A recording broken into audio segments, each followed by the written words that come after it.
हरिः ॐ श्रीगुरुभ्यो नमः हरिः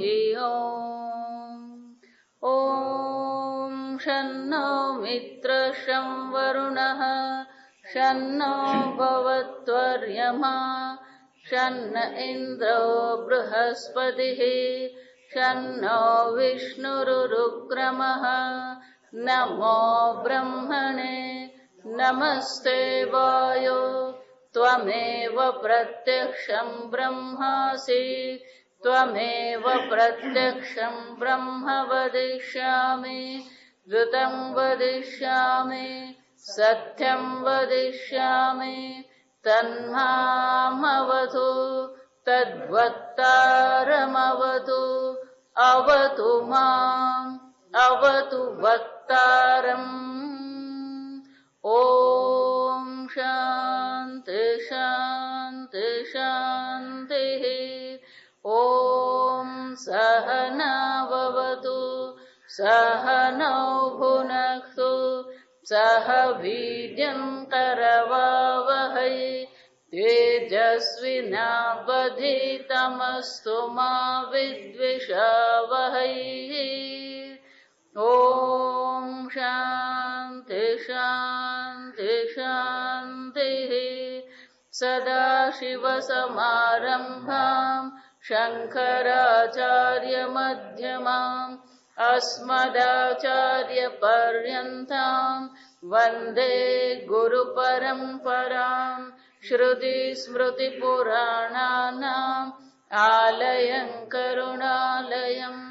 नमामि भगवत्पादम् शङ्करम् लोकशङ्करम् शङ्करम् शङ्कराचार्यम् केशवम् बादरायणम् सूत्रभाष्यकृतौ वन्दे भगवन्तौ पुनः पुनः ईश्वरो गुरुरात्मेति मूर्तिभेदविभागिने व्योमवद्व्याप्तदेहाय दक्षिणामूर्तये नमः निधये सर्वविद्यानां विशदे भवरोगिणां गुरवे सर्वलोकानां दक्षिणामूर्तये नमः ॐ नमः प्रणवार्थाय शुद्धज्ञानैकमूर्तये निर्मलाय प्रशान्ताय दक्षिणामूर्तये नमः।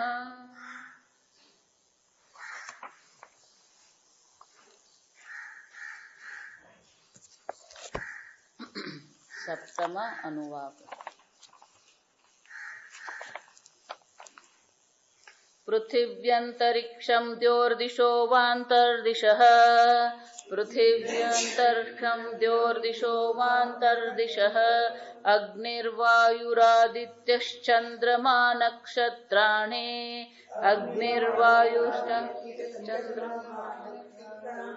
आप ओषधयो वनस्पतय आकाश आत्मा आप ओषधयो वनस्पतय आकाश आत्मा इत्यदि भूतम्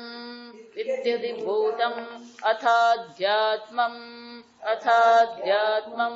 प्राणो व्यानोपान उदानः समानः प्राणो व्यानोपान उदानः समानः चक्षुश्रोत्रं मनोवाक्त्वक चर्ममागस्सग्गस्नावास्थिमज्जा एतद्धि विधाय ऋषिरवोचत एष हृदि प्रान्तं वा इदगुं सर्वं प्रान्तेनैव प्रान्तग्गस्पृणोतीति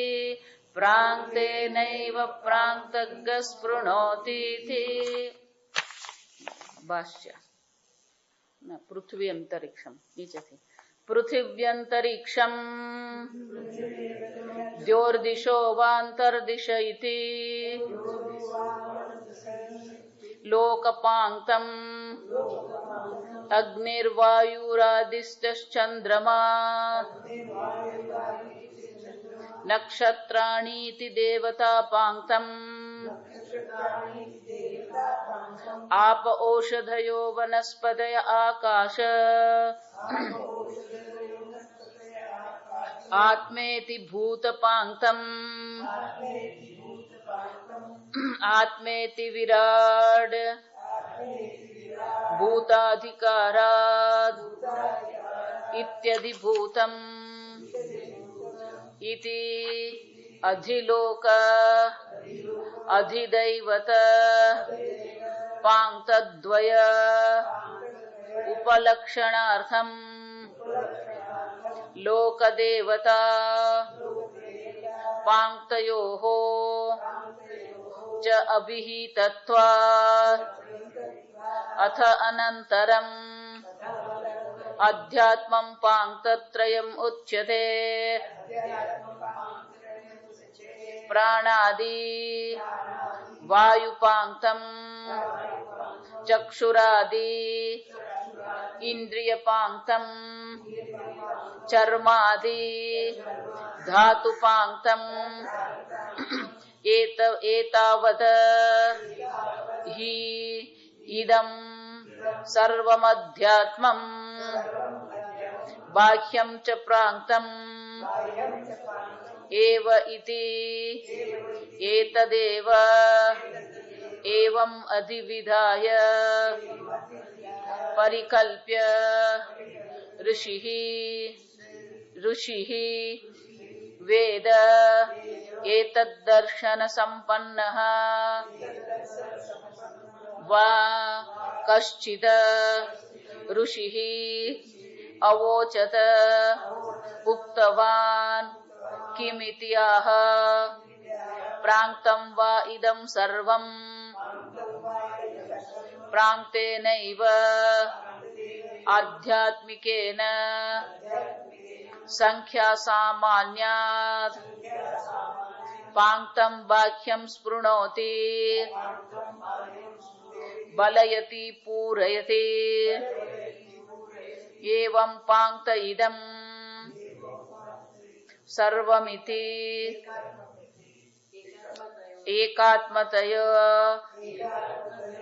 એકાત્મતયા ઉપલભ્યતે ઇતિ એતત એવં પાંક્તમિદં સર્વમિતિ યો વેદ સ પ્રજાપતિમ આત્મા એવ ભવતીત્યર્થઃ.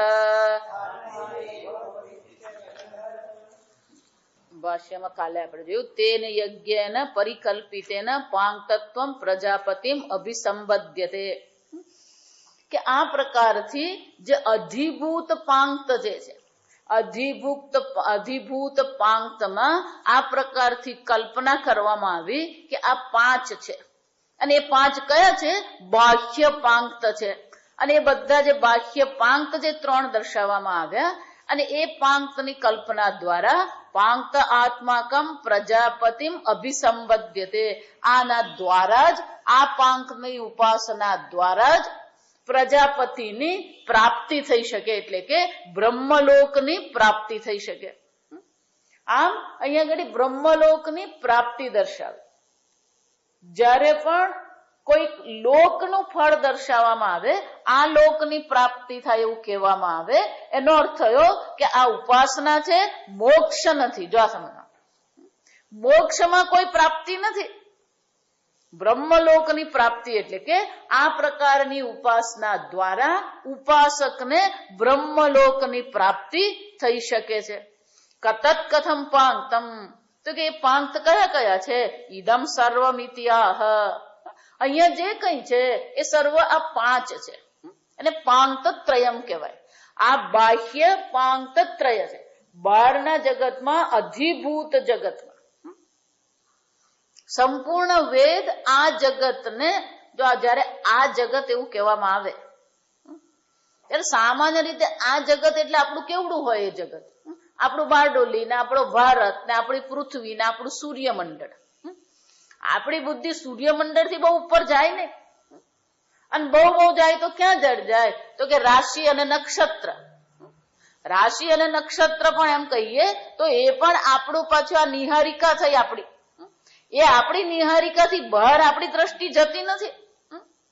વધુમાં વધુ ત્યાં સુધી પહોંચીએ આપણે. સમજવા. પણ ખરેખર જ્યારે પણ જગત એવો શબ્દ વાપરવામાં આવે, બાહ્ય જગત એવું કહેવામાં આવે, જો વિચાર. એટલે હમણાં નરસિંહ મહેતા કહી ગયા આપણને કે આ ભગવાને જે જગતની ઉત્પત્તિ કરી એ શું છે? જીવ અને શિવ તો આપ ઈચ્છાએ થયા, રચી પરપંચ 14 લોક કીધા. ઈદમ જગત એમ કહીએ એટલે એમાં શું આવી જાય? આ 14 લોક આવે. 14 લોકમાં પાછા બીજા વચ્ચે વચ્ચે આવી જાય. જો સમજવા. ભૂહુ ભુવઃ સુવઃ મહઃ જનઃ તપઃ સત્યમ. આ 7 ઉર્ધ્વ લોક છે. તો ઈદમ જગત એમ કહેવામાં આવે અથવા ઈદમ સર્વમ એમ કહેવામાં આવે ત્યારે ખરેખર આ બધાનો એમાં સમાવેશ થઈ જ ગયો. અને પછી વચ્ચે પાછા ખરા વૈકુંઠ લોક છે, ગોલોક છે, કૈલાસ ધામ છે. આ બધા વચ્ચેના પાછા ખરા સૂર્યલોક, ચંદ્રલોક, સત્યલોક એટલે કે બ્રહ્મલોક છે. આ જગતમાં સૌથી મોટી સિદ્ધિ કહેવાય અથવા સૌથી મહાન ગતિ જો કહેવાતી હોય તો કઈ છે? એ બ્રહ્મલોકની પ્રાપ્તિ થવી. ગીતામાં ભગવાન સ્વયં કહે છે આ બ્રહ્મલોક સહિતનું જગત છે. એટલે જયારે ઈદમ સર્વમ એમ કહેવામાં આવે તો ઈદમ સર્વમ એટલે બ્રહ્મલોક સહિત સંપૂર્ણ વિશ્વ. ઉપર ઉર્ધ્વલોક 7 છે એમ નહીં, અધોલોક પણ 7 તો ખરા જ પાછા. 14 લોક થાય. અતલ, વિતલ, સુતલ, તલાતલ, મહાતલ, રસાતલ, પાતાલ.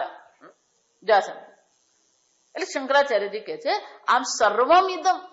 આ બ્રહ્મ, આ પાંક્તમ એટલે કે આ પ્રજાપતિની પ્રાપ્તિ થાય છે. આ પાંક્ત એટલે કે આ 5 સંખ્યા વાળું આ જગતની એને પ્રાપ્તિ થાય.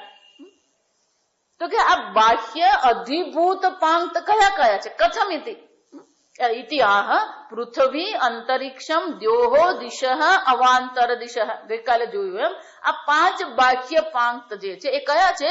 લોક પાંક્ત કહેવામાં આવે. પૃથ્વી છે, અંતરિક્ષ છે, દ્યો એટલે સ્વર્ગલોક છે, દિશા છે, 4 દિશા અને 4 અવાંતર દિશા. આ બધું મળીને શું બનાવે છે? લોક પાંક્ત બનાવે. અગ્નિ, વાયુ, આદિત્ય, ચંદ્રમા, નક્ષત્રાણી ઇતિ દેવતા પાંક્તમ. આ 5 આ સંપૂર્ણ જગતને સંચાલન કરવા માટે. જો આ સમજો બરાબર. આ સંપૂર્ણ જગત છે, આ લોક છે, પણ એ લોકનું સંચાલન કરનાર જે છે એને શું કહેવામાં આવે? દેવતા કહેવામાં આવે. અને એટલે કે છે આ 5 દેવતાઓ છે. અગ્નિ, વાયુ, આદિત્ય, ચંદ્રમા, નક્ષત્રાણી ઇતિ દેવતા પાંક્તમ. એટલું જ નહીં. જો વિચાર. લોકની ઉત્પત્તિ છે, મુંડક ઉપનિષદમાં આપણે જોઈ ગયા. લોકની ઉત્પત્તિ છે, લોકનું સંચાલન માટે દેવતાની ઉત્પત્તિ છે, અને એ લોકમાં જે જીવ રહે છે એ જીવના પોષણ માટે પણ કંઈક ઉત્પન્ન કરવું પડે. તો એ માટે શું છે? તો કે આપઃ ઔષધય વનસ્પતય આકાશ આત્મા. જો વિચારો. પાણીની પણ આપણને જરૂર છે, ઔષધિની પણ જરૂર છે, વનસ્પતિની પણ આપણને જરૂર છે. આ જો ઔષધિ અને વનસ્પતિ બે અલગ વસ્તુ કહેવાય. આપણને બધું સરખું જ લાગે, આપણે બધું ચાલે. ઔષધિ કોને કહેવામાં આવે? ફલ પાકાંતાહ ઔષધય. ફલ પાકાંતાહ ઔષધય. જેના ફળ પાકીને સુકાઈ જાય, અને ફળ જયારે સુકાય એની સાથે સાથે છોડ પણ શું થઈ જાય? સુકાઈ જાય. જો એટલા માટે આ ધાન્ય જેને આપણે કહીએ એ ધાન્ય પણ ક્યાં આવે? આ ચોખા એમાં આપણે કહીએ ડાંગર કહીએ તો ડાંગરમાં શું થાય? જ્યાં પેલો ડાંગરના એને જે કણસલા એ બધા જયારે જુવાર હોય કે ઘઉં હોય કે ડાંગર હોય એ સુકાઈ જાય, એના સાથે શું થઈ જાય? આખો છોડ, ભલે પાણી હોય ખેતરમાં છતાં આખો છોડ શું થઈ જાય? સુકાઈ જાય. જો વિચાર. ફલ પાકાંત. જો તુલસીમાં પણ એવું છે. એટલા માટે તુલસી જો આપણે સાચવીએ તો એની મંજરી શું કરતા રહેવું પડે? જો મંજરી તમે નહીં તોડો તો મંજરી સુકાય, એની સાથે સાથે જ આખો તુલસીનો છોડ પણ સુકાય જ જાય. એટલે નિયમિત પેલી મંજરી આપણે કાપતા જ રહેવી પડે, તો જ પેલો છોડ રહે. એને ઔષધિ કહેવાય. વનસ્પતિ એટલે કે જે હંમેશા રહે. લીમડો છે, વડ છે, પીપળા, આ બધા વનસ્પતિમાં આવે. ઔષધિ એટલા બધા છોડ છે. દરેકનું એક આયુષ્ય હોય. અને એટલે કે છે આ ઔષધિ પણ એ પરમાત્મા જ છે. એ ભૂત પાંક્તમ છે. આપ ઔષધે વનસ્પતય આકાશ અને આત્મા ઇતિ ભૂત પાંક્તમ. તો કે અહીંયા પેલો આત્મા શબ્દ વાપર્યો, તો કે આત્મા એટલે સચ્ચિદાનંદ આત્મા. એટલે શંકરાચાર્યજી કે છે આત્મા ઇતિ વિરાટ. વિરાટ એટલે કે આ સંપૂર્ણ જે ભૂત પ્રપંચ જે છે, સ્થૂળ ભૂત પ્રપંચ જે છે, એને જ વિરાટ કહેવામાં આવે. જેમ આપણું આ સ્થૂળ શરીર છે, મન બુદ્ધિ આપણું સૂક્ષ્મ શરીર છે, અવિદ્યા આપણું કારણ શરીર છે, એ જ રીતે આ પરમાત્માનું વિરાટ સ્વરૂપ છે. આત્મા ઇતિ ભૂત અધિકારાત. પ્રકરણ અહીંયા ઘડી ભૂત પાંક્તનું છે, અને એટલા માટે આત્મા શબ્દનો અર્થ સચ્ચિદાનંદ નહીં કરવાનો, આત્મા શબ્દનો અર્થ આ દેહ કરવાનો. ઇતિ અધિભૂતમ. શંકરાચાર્યજી કહે છે શ્રુતિ માતાનો મંત્ર કયો છે? ઇત્યધિભૂતમ. આ અધિભૂત છે. એટલું જ નહીં, અધિલોકાદિ અધિદૈવત પાંક્તદ્વય ઉપલક્ષણાર્થમ.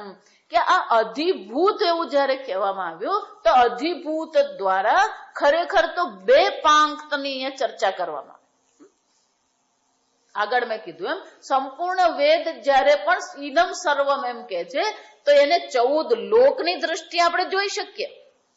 બીજી પણ એક પદ્ધતિ છે આ સંપૂર્ણ જગતને આવરી લેવાની. જો સમજ, હું જયારે ઇન્દ્રિય એમ કહું, હું જયારે સૂક્ષ્મ શરીર એમ કહું, તો સૂક્ષ્મ શરીર કહીએ એટલે એમાં મન, બુદ્ધિ, 5 જ્ઞાનેન્દ્રિય, 5 કર્મેન્દ્રિય અને 5 પ્રાણ, આ બધાનો સમાવેશ થઈ જ જાય. જા વિચાર. તો એ જ રીતે આ સંપૂર્ણ જગતને ખૂબ સૂક્ષ્મ રીતે અથવા બહુ સંક્ષેપમાં કહેવું હોય તો શું કહેવાય? તો કે આ જગત 3 વિભાગમાં વહેંચાયેલું છે. આ જગત કેવું છે? 3 જગત, 3 રીતે વહેંચાયેલું છે. એટલે શંકરાચાર્યજી કહે છે અધિલોક એટલે કે આ અધિભૂત એટલે આધિભૌતિક જગત. આધિભૌતિક જગતનું સંચાલન કરનાર આધિદૈવિક જગત. અને ત્રીજું તમારું પોતાનું અધ્યાત્મ કહેવામાં આવે. આ 3 જ છે. જો સમજો, આધિભૌતિક, આધિદૈવિક અને અધ્યાત્મ. શંકરાચાર્યજી કહે છે ઇત્યધિભૂતમ એમ કહીને અહીંયા ઘડી ખરેખર આ બે જે છે આધિલોક અને અધિદૈવ, આ બંનેનો અહીંયા ઘડી પાંક્તદ્વયમ, આ બેનો અહીંયા સમાવેશ કરી જ લેવામાં આવે. એટલે કે છે ઉપલક્ષણાર્થમ. અધિભૂત એવું જયારે કહેવામાં આવે ત્યારે એમાં અધિલોકની, અધ્યાત્મ અને અધિદૈવની બંનેનો અહીંયા ઘડી સમાવેશ થઈ ગયો. લોક દેવતા પાંક્તયો અભિહિતત્વાત. અહીંયા લોક પાંક્ત અને દેવતા પાંક્ત અને ભૂત પાંક્ત, આમ 3 પાંક્ત જે દર્શાવવામાં આવ્યા એના દ્વારા આપણને ખ્યાલ અભિહિતત્વાત એટલે કે એનું નિરૂપણ કરવામાં આવ્યું હોવાથી અભિહિત એટલે નિરૂપણ કર્યું. અહીંયા લોક પાંક્તનું પણ નિરૂપણ છે, દેવતા પાંક્તનું પણ અહીંયા નિરૂપણ કરવામાં આવ્યું જ છે. અને એટલા માટે અહીંયા અધિભૂત એટલે કે અધિલોક અને અધિદૈવ બંનેનો સમાવેશ થઈ ગયો. તો કે હવે બાકી શું રહ્યું? એટલે શ્રુતિ માતા સ્વયં કે છે અથ અધ્યાત્મમ. શ્રુતિ મંત્રમાં શું કે છે? અથ અધ્યાત્મ. હવે અધ્યાત્મની અમે ચર્ચા કરીશું. અધ્યાત્મમાં પણ શું છે? પાંક્તત્રયમ છે. ત્યાં પણ 3 પાંક્ત છે. પાંક્ત એટલે 5 સંખ્યા. જો સમજવા, ગઈકાલે જોયું એમ પાંક્ત એટલે 5ની સંખ્યા છે.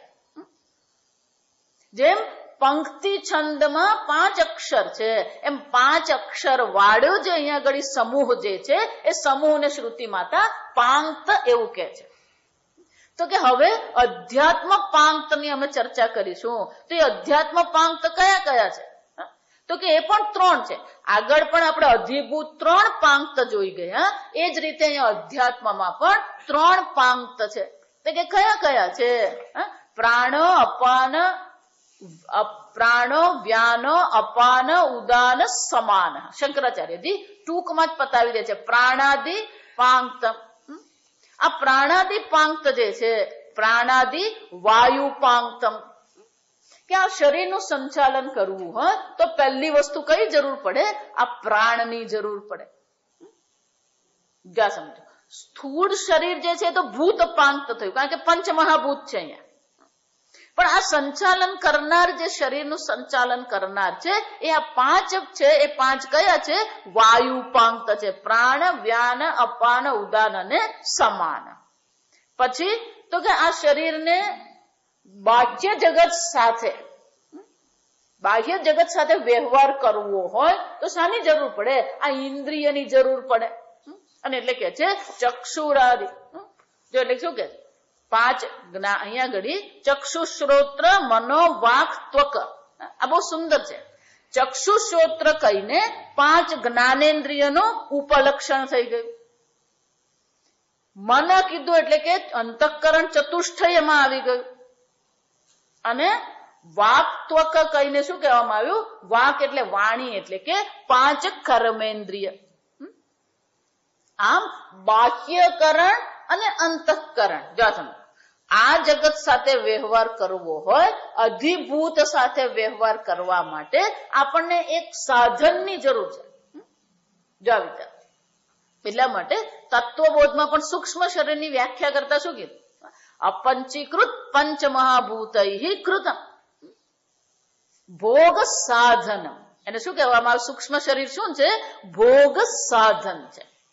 આજે આ વ્યાખ્યા ગોખી નાખો, બીજું બધું ઘણું ગોખીએ. ઘરમાં સમય મળે ને તો ટીવી ચાલુ કરીને એને બધા તત્વબોધ મોડે કરે ને તો ચિંતન થાય. ભોગ સાધન. આ સૂક્ષ્મ શરીર જે છે કેવું છે? ભોગ સાધન છે. અને એ ભોગ સાધન જે છે એમાં કઈ કઈ વસ્તુઓ છે? એટલે કે છે ચક્ષુ, શ્રોત્ર, મનો, વાક, ત્વક. ચક્ષુ, શ્રોત્ર અને ત્વક કહીને શું કહેવામાં આવ્યું? આ પાંચ જ્ઞાનેન્દ્રિય. વાક કહીને પાંચ કર્મેન્દ્રિય. મન કહીને અંતઃકરણ ચતુષ્ટય, મન, બુદ્ધિ, ચિત્ત અને અહંકાર. અને એટલે કે છે આ પ્રકારથી ચક્ષુરાદિ ઇન્દ્રિય પાંક્તમ. આ ચક્ષુરાદિ દ્વારા શંકરાચાર્યજી કહે છે ઇન્દ્રિય પાંક્તમની ચર્ચા કરવામાં આવી. ચર્માદિ ધાતુ પાંક્તમ.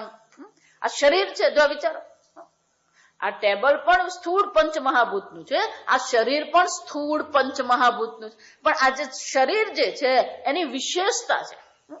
આ ટેબલ જે જડ છે, આ ટેબલ જે પંચમહાભૂત છે, એ જ રીતે અહીંયા પંચમહાભૂત હોવા છતાં પણ જો સમજવાનું,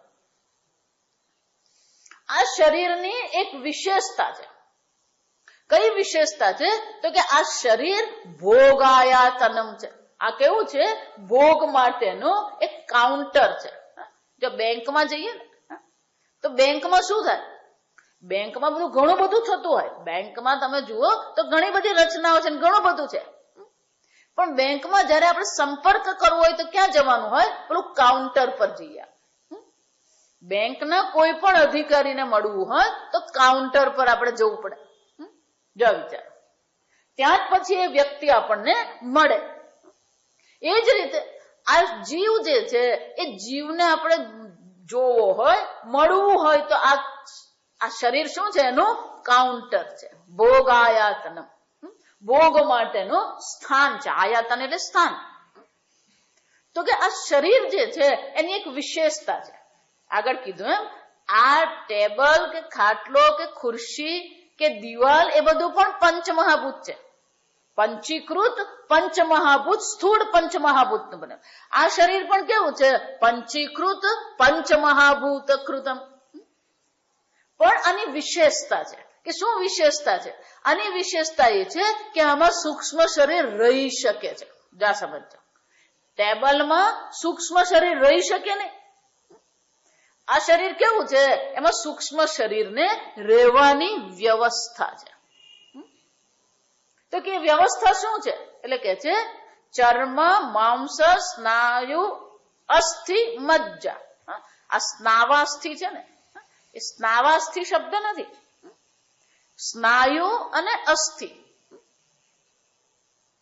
તો કે આ શરીરને મજ્જા, જો સમજો, ચર્મ એટલે કે એની ચામડી છે, આ પેકિંગ કહેવાય ભગવાનનું. ભગવાને પેકિંગ એવું સરસ કરે ને પેલો એના પર મોહિત થાય. ખાલી ચામડી કાઢી નાખીએ તો કોઈને ક્યારેય પ્રેમ થાય જ નહીં. જો આ સમજો, આ ભગવાન બધું પેકિંગ એવું ફર્સ્ટ ક્લાસ કરી રાખે, પેલો એવો મોહિત થાય. વિચાર, ચામડી નીકળી જાય ને તેવી ચિત્રી ચડે. ચર્મ, માંસ, સ્નાયુ, અસ્થિ, અસ્થિની અંદર મજ્જા, એમાં રક્ત પણ આવી ગયું. જો સમજો, રક્ત આવી ગયું ને વજન વધારનારી ચરબી એમાં આવી જ ગઈ. જો આ સમજવા, આ શરીરની વ્યવસ્થા છે. આ શરીર એવું છે કે જેમાં આ સૂક્ષ્મ શરીર રહી શકે. અને એટલે કે છે આ જે છે શંકરાચાર્યજી કે છે ચક્ષુરાદિ ઇન્દ્રિય પાંગતમ ચર્માદિ ધાતુ પાંગતમ. આયુર્વેદની ભાષામાં એને શું કહેવામાં આવે? ધાતુ કહેવામાં આવે. તો કે છે આ ધાતુ પાંક્ત છે, ઇન્દ્રિય પાંક્ત છે. જો વિચારો, ધાતુ પાંક્ત છે, ઇન્દ્રિય પાંક્ત છે અને પ્રાણાદિ પાંક્ત છે. આ ત્રણ પાંક્ત, પાંક્તત્રય છે. ઇત્યધ્યાત્મમ, આ અધ્યાત્મ છે. શંકરાચાર્યજી કે છે એતાવદ્ ઇદમ સર્વમ અધ્યાત્મમ બાહ્યમ ચ પાંક્તમ એવ. શ્રુતિ માતા આગળ કે છે એતદ અધિવિધાય, એતદ એટલે કે આ જે પાંક્ત દ્વય દર્શાવવામાં આવે, એક બાહ્ય પાંક્ત છે જેમાં અધિલોક અને અધિદૈવનો સમાવેશ થઈ ગયો, અને બીજું અધ્યાત્મ પાંક્ત જે છે એ પાંક્ત ત્રયમાં અધ્યાત્મનો સમાવેશ થઈ ગયો. તો ઋષિ કે છે એતદ અવધિ એટલે કે આ જગત જે છે બસ આટલું જ છે. આ જગત જો વિચારી,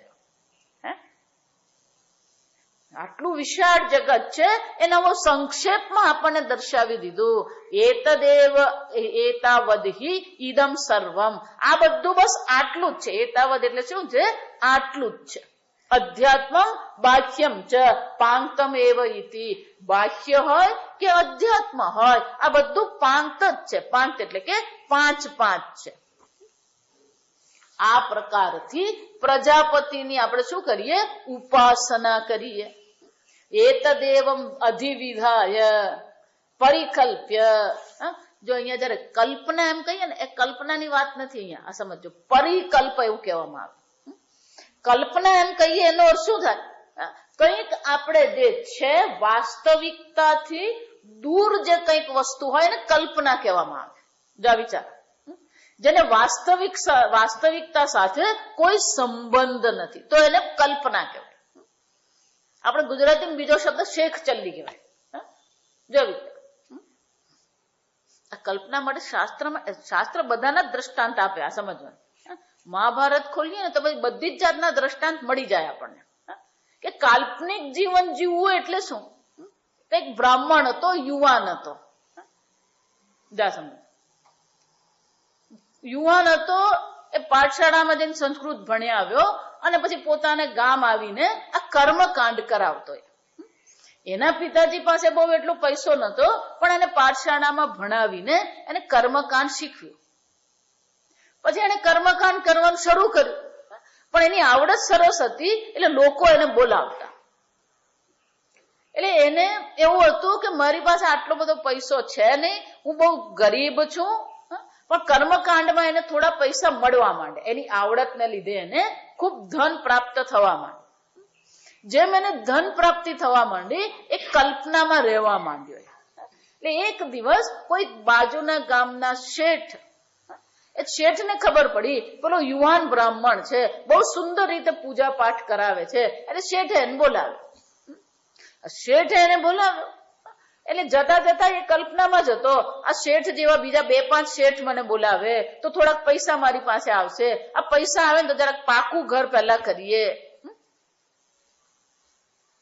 અને શેઠને ત્યાં ગયો, સરસ મજાની એને મંત્રોના ઉચ્ચારણ કર્યા, સરસ મજાની એને કથા કરી, સરસ મજાની પૂજા થઈ.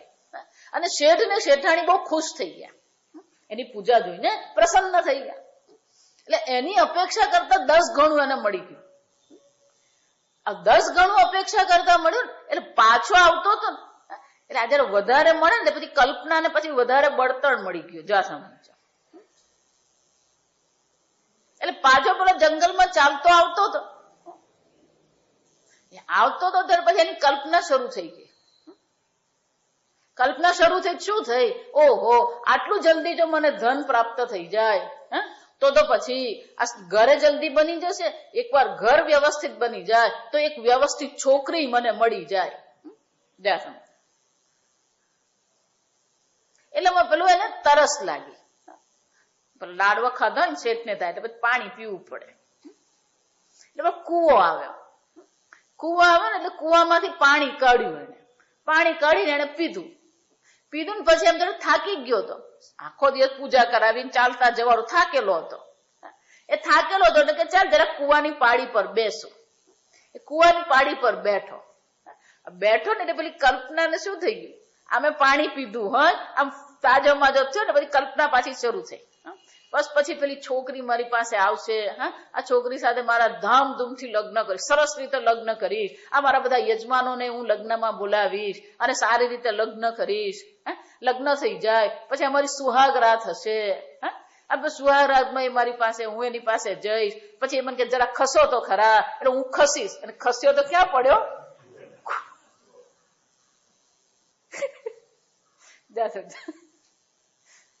આને કલ્પના કહેવાય. આને શું કહેવાય? કલ્પના કહેવાય. અહીંયા ઋષિની કલ્પના નથી. એટલે કયો શબ્દ છે? પરિકલ્પ્ય. જો આ સમજ, કલ્પ્ય નથી. શું કીધું? પરિકલ્પ્ય. એતદ એવ અધિવિધાય પરિકલ્પ્ય ઋષિ અવોચત. કે ઋષિએ આવું કીધું છે. જો આ સમજો, ઋષિ કોને કહેવાય? જાનંતી ઇતિ ઋષિ. જેને આ બ્રહ્મ જ્ઞાન થયું હોય, જે વેદના જાણકાર હોય, એને ઋષિ કહેવામાં આવે.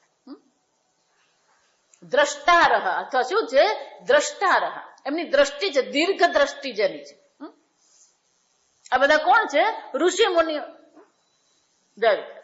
મંત્ર દ્રષ્ટારહ. આ ઋષિના અનેક અર્થ સમજવાનું. મંત્ર દ્રષ્ટારહ. અનેક ઋષિ મુનિઓ છે જેમને આ મંત્રનું શું થયું છે? સ્ફુરણ થયું. એને સ્ફુરણ કહેવાય ગુજરાતીમાં. ગાયત્રી મંત્ર એમ કહીએ તો ગાયત્રી મંત્ર લખેલી વસ્તુ નથી. ગાયત્રી મંત્રના ઋષિ કોણ છે? વિશ્વામિત્ર. જો આ સમજો, ગાયત્રી મંત્રના ઋષિ કોણ છે? વિશ્વામિત્ર છે. એનો અર્થ શું થયો? વિશ્વામિત્રને ધ્યાન દરમિયાન આ ગાયત્રી મંત્રનું સ્ફુરણ થયું. તો મંત્ર દ્રષ્ટાર. આ બધા મંત્રો જે છે, અનેક ઋષિઓને આખા ને આખા મંત્રો ને વેદનું સ્ફુરણ થયું અને પછી એમણે એ લખી લીધું, કંઠસ્થ કર્યું અને પછી પરંપરાથી એ વેદ આપણી પાસે આવ્યા. જાવ તો ઋષિ જે છે, એતદેવ ઇતિ ઋષિ અવોચત. ઋષિએ આવું કીધું. શું કીધું? એતદ ઇદમ સર્વમ પ્રાંક્તમ. આટલું જ છે. ઇદમ પ્રાંક્તમ ઇદમ સર્વમ.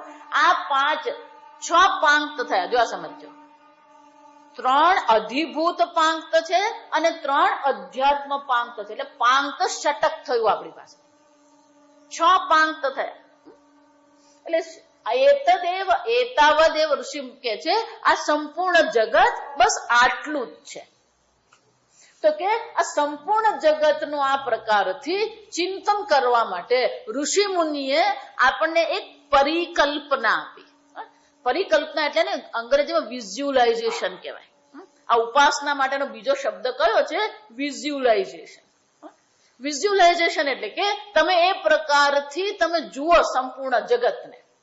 ધ્યાન જયારે તમે કરો છો, આ બધી ઉપાસના છે. ઉપાસના એટલે પછી એમાં ધ્યાન આવી ગયું. આ સમજવા, આ શિક્ષાવલ્લીમાં જે પણ કઈ ચર્ચા છે, બધી કઈ ચર્ચા છે?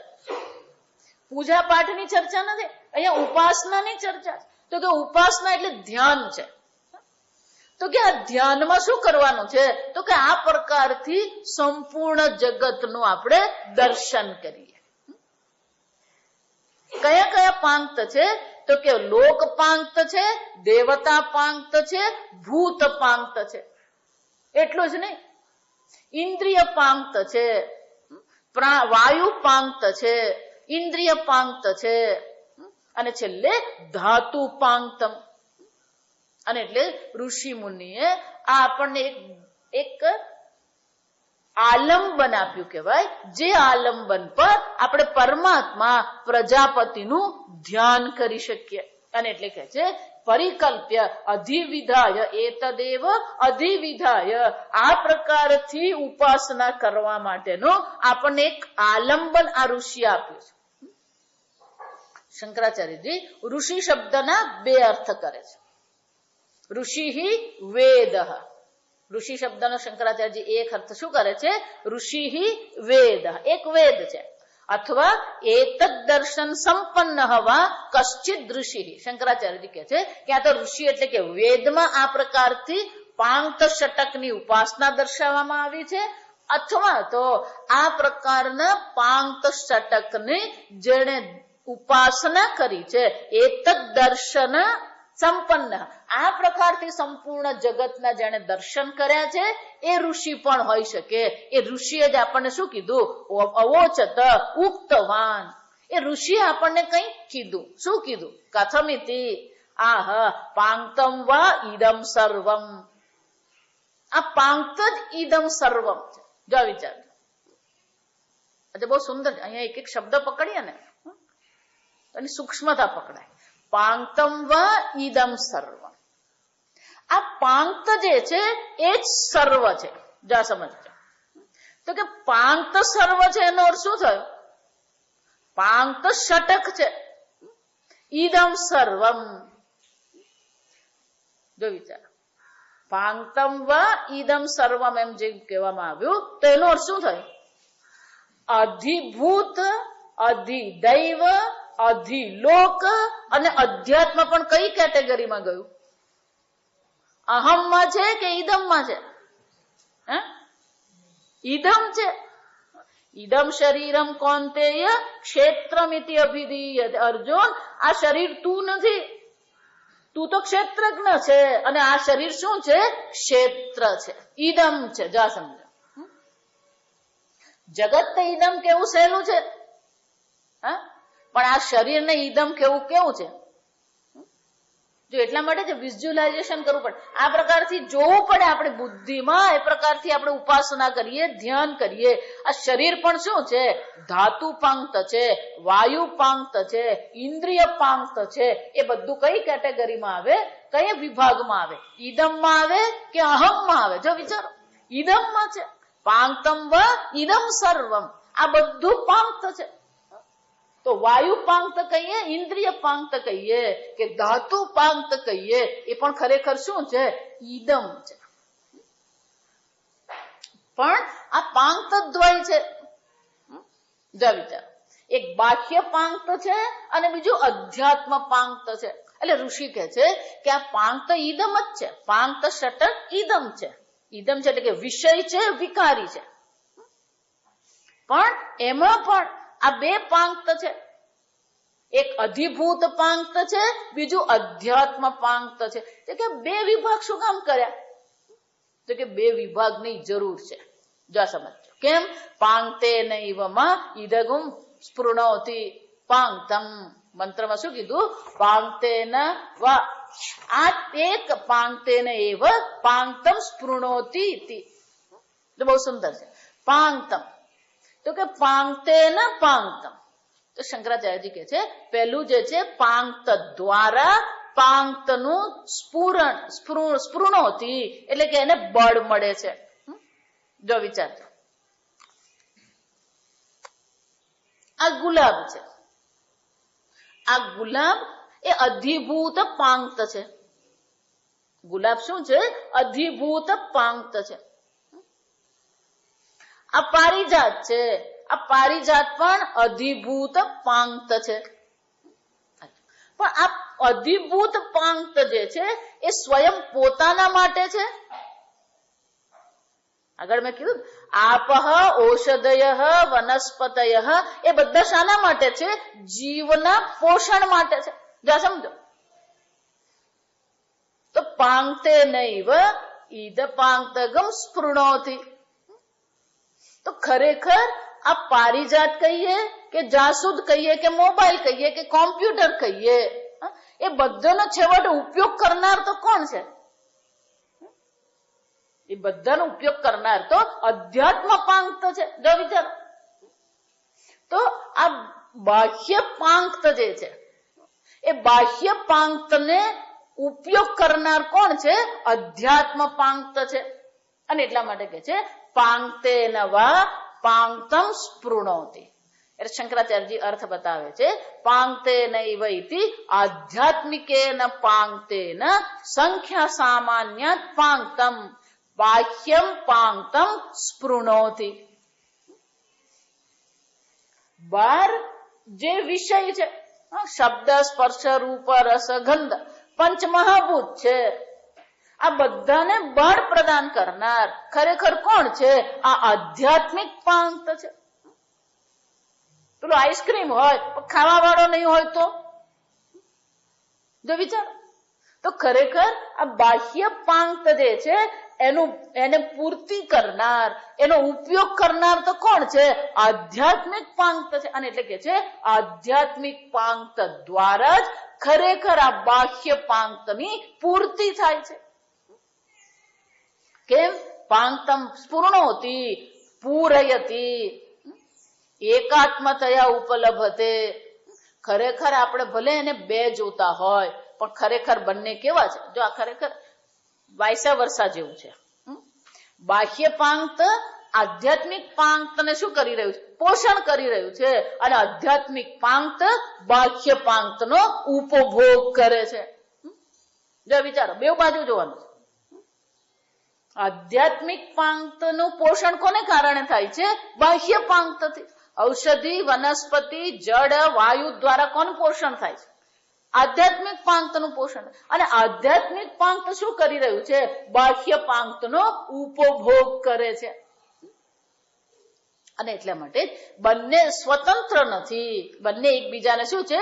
પૂરયતિ. શંકરાચાર્યજી કહે છે ખરેખર બંને એકબીજાની પૂર્તિ કરે છે. મારી પાસે આંખ હોય પણ બહાર સુંદર રંગ નહીં હોય તો શું કામ? બહાર સુંદર રંગ છે એને જોવા માટે મારી પાસે ચક્ષુ નથી તો પણ શું કામ? બહાર આઈસ્ક્રીમ પડ્યું છે પણ મારું મન પ્રસન્ન નથી તો આઈસ્ક્રીમ એ નકામું. જો વિચારો આમ શું કરે છે?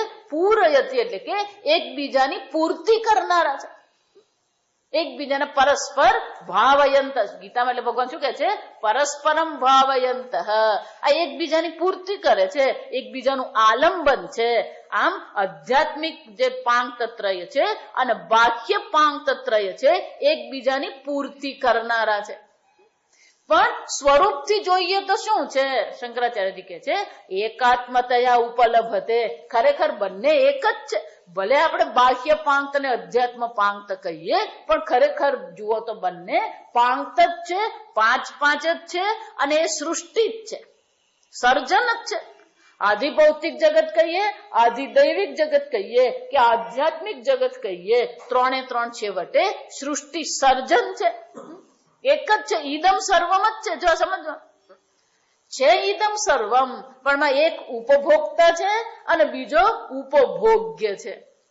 અને ઉપભોગ કરવા માટે આ ઇન્દ્રિયાદિ સાધન છે. અને એટલે કે છે એતદેવમ પ્રાંક્તમ ઈદમ સર્વમિતિ. આ પ્રકારથી બાહ્ય અને આધ્યાત્મિક સર્વ પાંક્ત છેવટે એક જ છે. જો આ એકતા જોવી જોઈએ આપણે. ખરેખર ઉપાસના દ્વારા શું કરવાનું છે? આ ઐક્ય જોવાનું છે કે આધ્યાત્મિક કહીએ કે આધિભૌતિક કહીએ, વિભાગ ભલે આપણે કરતા હોઈએ, અધ્યાત્મ અને બાહ્યનો વિભાગ આપણે ભલે કરીએ પણ ખરેખર જોઈએ તો બંને કેવા છે? એકાત્મતયા ઉપલબ્ધતે. એક જ છે. આ શરીર પણ પંચમહાભૂતનું બન્યું, આ ટેબલ પણ પંચમહાભૂતનું બન્યું. જો વિચારો આમ આ એકાત્મત્વેન ઉપલબ્ધતે પાંક્ત જગદાત્મકમ. અને એ જ કોણ છે? બ્રહ્માસ્મિ ઇતિ. એ જ એ બ્રહ્મ સ્વરૂપ પ્રજાપતિ સ્વરૂપ છે. જયારે વિરાટ એમ કહીએ ને, જો વિચારો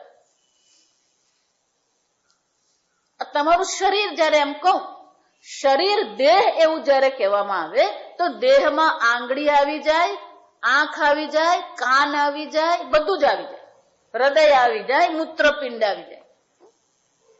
જો વિચાર એ જ રીતે વિરાટ એમ હું કહું તો એમાં શું આવી જવાનું? અધિભૂત આવવાનું, અધિલોક આવવાનું, અધિદેવ આવવાનું અને અધ્યાત્મ પણ શું થવાનું? એ વિરાટની અંતર્ગત આવી જ ગયું. એકત્વ એકાત્મેન ઉપલબ્ધ, એક જ સ્વરૂપે ઉપલબ્ધ થાય. એટલા માટે આગળ વિરાટ શબ્દ શંકરાચાર્યજી કહી ગયા. વિરાટ એટલે કે સ્થૂળ સર્વ પ્રપંચ જે છે, એ સંપૂર્ણ પ્રપંચમાં આ બધી વસ્તુ અંદર આવી જ ગઈ, એક જ છે. આપણે વિભાગ કરીને ચાલીએ છીએ, આપણે એને બે ગણીએ છીએ, આપણે ભિન્નતામાં રહીએ છીએ. આપણે દુઃખનું કારણ શું છે? અદ્વૈત, ભિન્નતા, અન્યતા આપણા દુઃખનું કારણ છે. શંકરાચાર્યજી કહે છે આમ એકાત્મ બુદ્ધિ આપણે કેળવીએ. જો એકાત્મ બુદ્ધિ આવતી નથી, આ સમજો. આ ઉપાસના દ્વારા શું કરવાનું છે? આ એકાત્મ બુદ્ધિ કેળવવાની છે. છેવટે બધું એક જ છે, છતાં પણ શું છે?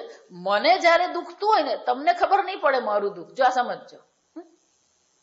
હંમેશા આપણે પોતાને શું માનતા હોઈએ? અલગ કરીને જ જોતા હોઈએ. બીજો મને સમજતો નથી એમ નહીં, પણ તું બીજાને કેટલો સમજે? જો આ સમજો. બીજાની દ્રષ્ટિ અપનાવીને આપણે જોઈ શકીએ છીએ જગત. આપણી દ્રષ્ટિ આપણે સાચી માનીએ છીએ, પણ બધી વસ્તુ છેવટે શું છે?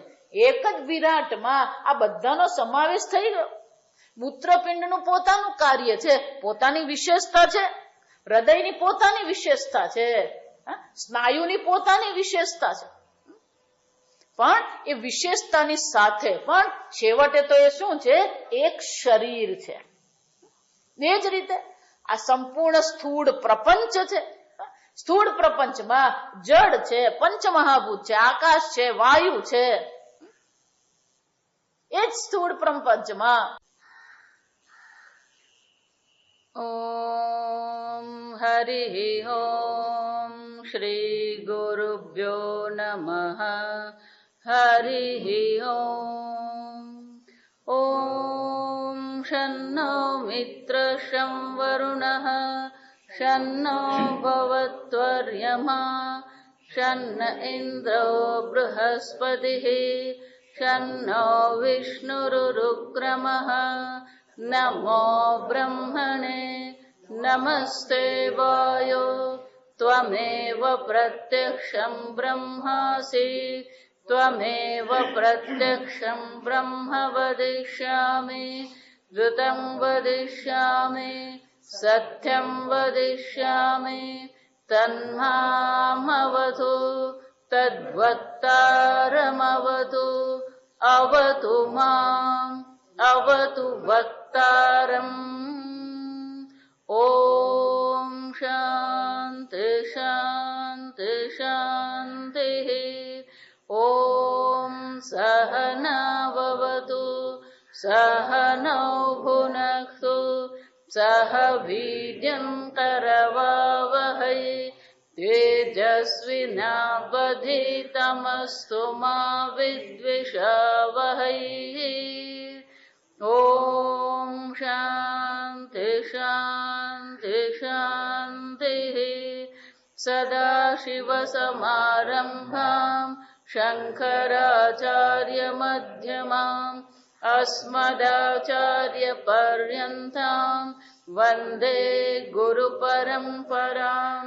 શ્રુતિસ્મૃતિપુરાણાનાં આલયં કરુણાલયં નમામિ ભગવત્પાદં શંકરં લોકશંકરં.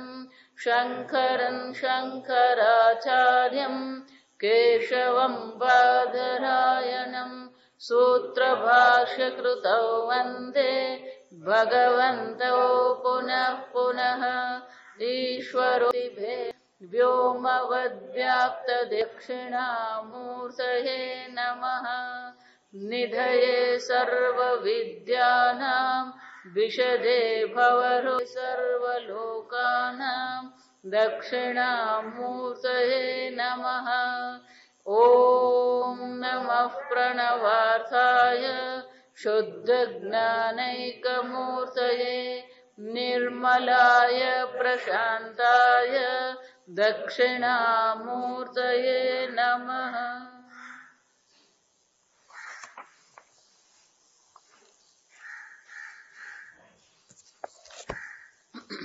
सप्तम अनुवाक। पृथिव्यन्तर्दिशः पृथिव्यन्तरिक्षं द्योर्दिशो वान्तर्दिशः अग्निर्वायुरादित्यश्चन्द्रमा नक्षत्राणि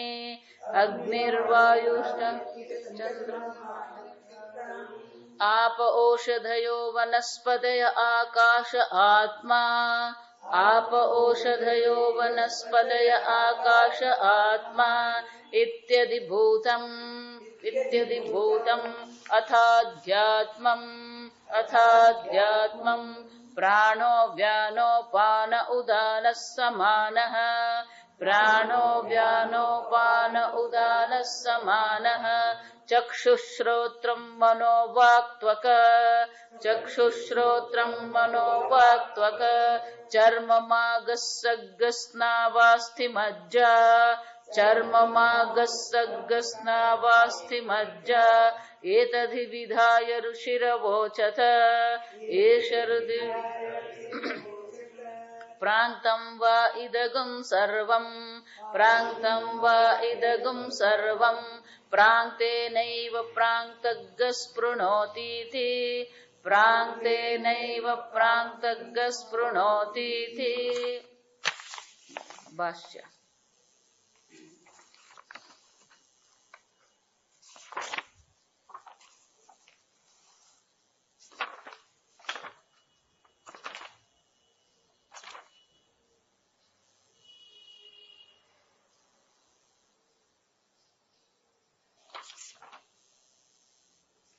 आत्मा इति विराट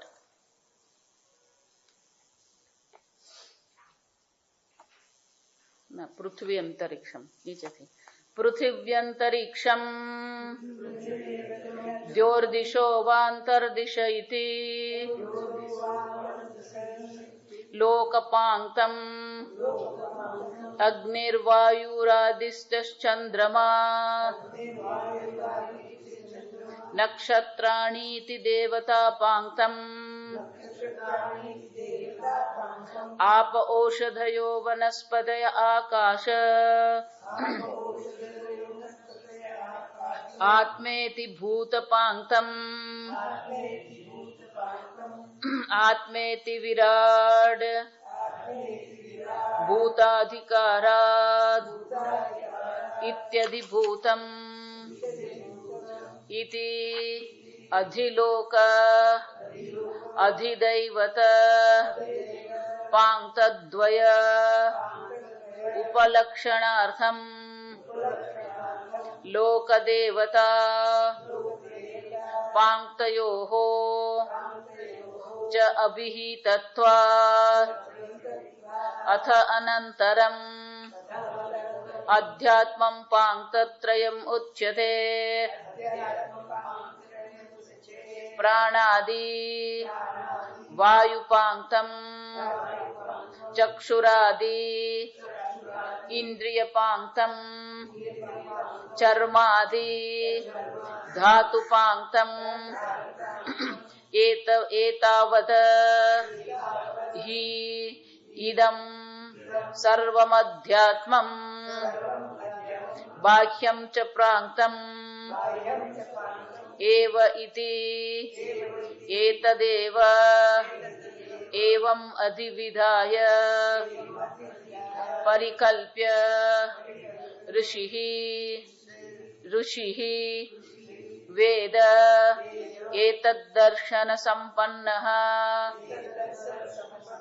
वा कश्चित् ऋषिः अवोचत उक्तवान् किमिति आह प्राक्तं वा इदं सर्वं प्राक्तेनैव आध्यात्मिकेन संख्यासामान्यात् पाक्तं बाह्यं स्पृणोति बलयति पूरयति एवं पाक्त इदं सर्वमिति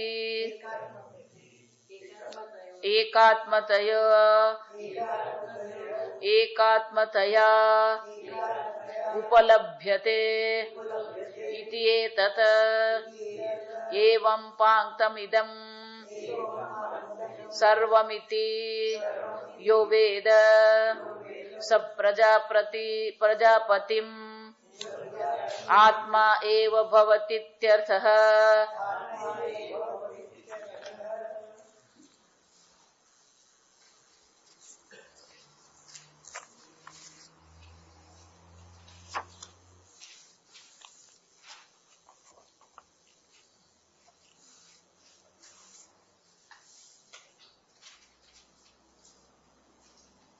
ભાષ્યમાં કાલે આપણે જોયું તેન યજ્ઞેન પરિકલ્પિતેન પાંક્તત્વમ પ્રજાપતિમ અભિસંબધ્યતે કે આ પ્રકારથી જે અધિભૂત પાંક્ત જે છે અધિભૂત પાંક્તમાં આ પ્રકારથી કલ્પના કરવામાં આવી કે આ પાંચ છે અને એ પાંચ કયા છે? બાહ્ય પાંક્ત છે. અને એ બધા જે બાહ્ય પાંક્ત જે ત્રણ દર્શાવવામાં આવ્યા અને એ પાંક્તની કલ્પના દ્વારા પાંક્ત આત્માકમ પ્રજાપતિમ અભિસંબધ્યતે આના દ્વારા જ આ પાંક્તની ઉપાસના દ્વારા જ પ્રજાપતિની પ્રાપ્તિ થઈ શકે એટલે કે બ્રહ્મલોકની પ્રાપ્તિ થઈ શકે. આમ અહીંયા આગળ બ્રહ્મલોકની પ્રાપ્તિ દર્શાવે.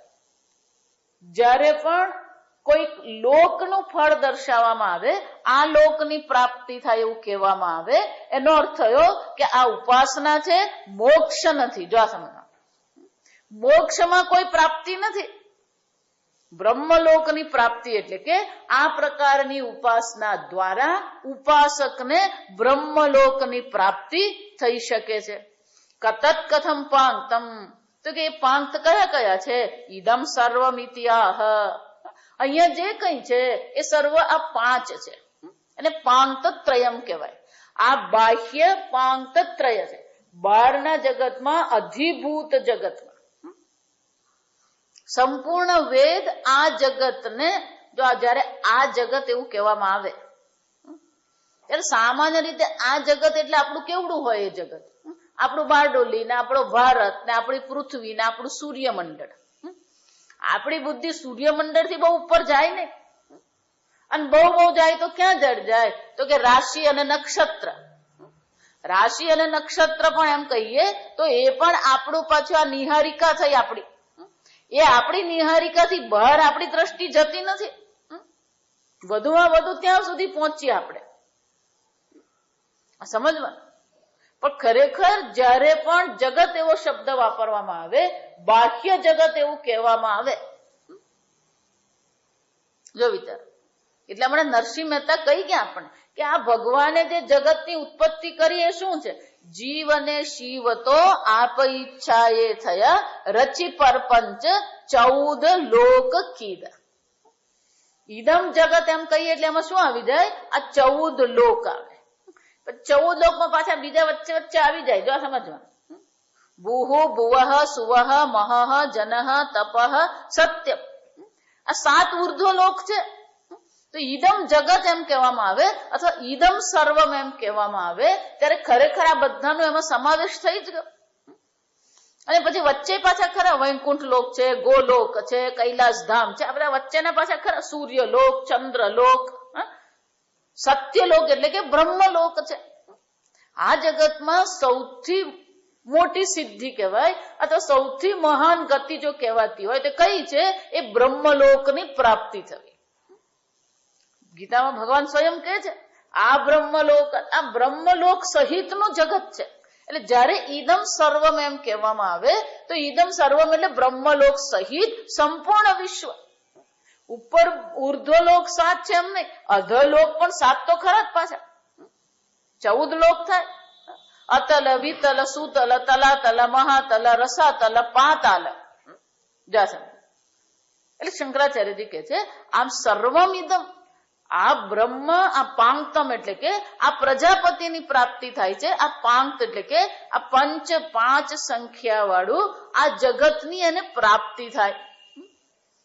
તો કે આ બાહ્ય અધિભૂત પાંક્ત કયા કયા છે? કથમિતિ ઇતિ આહ પૃથ્વી અંતરિક્ષમ દ્યોહો દિશ અવાંતર દિશ. ગઈકાલે જોયું એમ આ 5 બાહ્ય પાંક્ત. અંતરિક્ષ છે, દ્યો એટલે સ્વર્ગલોક છે, દિશા છે, 4 દિશા અને 4 અવાંતર દિશા. આ બધું મળીને શું બનાવે છે? લોક પાંક્ત બનાવે. અગ્નિ વાયુ આદિત્ય ચંદ્રમા નક્ષત્રાણી ઇતિ દેવતા પાંક્તમ. આ 5 આ સંપૂર્ણ જગતને સંચાલન કરવા માટે. જો આ સમજો બરાબર. આ સંપૂર્ણ જગત છે, આ લોક છે, પણ એ લોકનું સંચાલન કરનાર જે છે એને શું કહેવામાં આવે? દેવતા કહેવામાં આવે. અને એટલે કે છે આ 5 દેવતાઓ છે. અગ્નિ વાયુ આદિત્ય ચંદ્રમા નક્ષત્રાણી ઇતિ દેવતા પાંક્તમ. એટલું જ નહીં, જો વિચાર, લોકની ઉત્પત્તિ છે, મુંડક ઉપનિષદમાં આપણે જોઈ ગયા. લોકની ઉત્પત્તિ છે, લોકનું સંચાલન માટે દેવતાની ઉત્પત્તિ છે, અને એ લોકમાં જે જીવ રહે છે એ જીવના પોષણ માટે પણ કંઈક ઉત્પન્ન કરવું પડે. તો એ માટે શું છે? તો કે આપહ ઔષધય વનસ્પતિ. જો વિચાર, પાણીની પણ આપણને જરૂર છે, ઔષધિની પણ જરૂર છે, વનસ્પતિની પણ આપણને જરૂર છે. આ જો ઔષધિ અને વનસ્પતિ બે અલગ વસ્તુ કહેવાય. આપણને બધું સરખું જ લાગે, આપણે બધું ચાલે. ઔષધિ કોને કહેવામાં આવે? ફલ પાકાંતાહ ઔષધય. ફલ પાકાંતાહ ઔષધય. જેના ફળ પાકીને સુકાઈ જાય, અને ફળ જયારે સુકાય એની સાથે સાથે છોડ પણ શું થઈ જાય? સુકાઈ જાય. જો એટલા માટે આ ધાન્ય જેને આપણે કહીએ, એ ધાન્ય પણ ક્યાં આવે? આ ચોખા એમાં આપણે કહીએ, ડાંગર કહીએ, તો ડાંગરમાં શું થાય? જ્યાં પેલો ડાંગરના એને જે કણસલા એ બધા જ એને જુવાર હોય કે ઘઉં હોય કે ડાંગર હોય એ સુકાઈ જાય, એના સાથે શું થઈ જાય? આખો છોડ, ભલે પાણી હોય ખેતરમાં છતાં આખો છોડ શું થઈ જાય? સુકાઈ જાય. જો તુલસીમાં પણ એવું છે. એટલા માટે તુલસી જો આપણે સાચવીએ તો એની મંજરી શું કરતા રહેવું પડે? જો મંજરી તમે નહીં તોડો તો મંજરી સુકાય, એની સાથે સાથે જ આખો તુલસીનો છોડ પણ સુકાય જ જાય. એટલે નિયમિત પેલી મંજરી આપણે કાપતા જ રહેવી પડે, તો જ પેલો છોડ રહે. એને ઔષધિ કહેવાય. વનસ્પતિ એટલે કે જે હંમેશા રહે, લીમડો છે, વડ છે, પીપળા, આ બધા વનસ્પતિમાં આવે. ઔષધિ એટલે બધા છોડ છે. દરેકનું એક આયુષ્ય હોય. અને એટલે કે છે આ ઔષધિ પણ એ પરમાત્મા જ છે. એ ભૂત પાંક્તમ છે. આપ ઔષધય વનસ્પતય આકાશ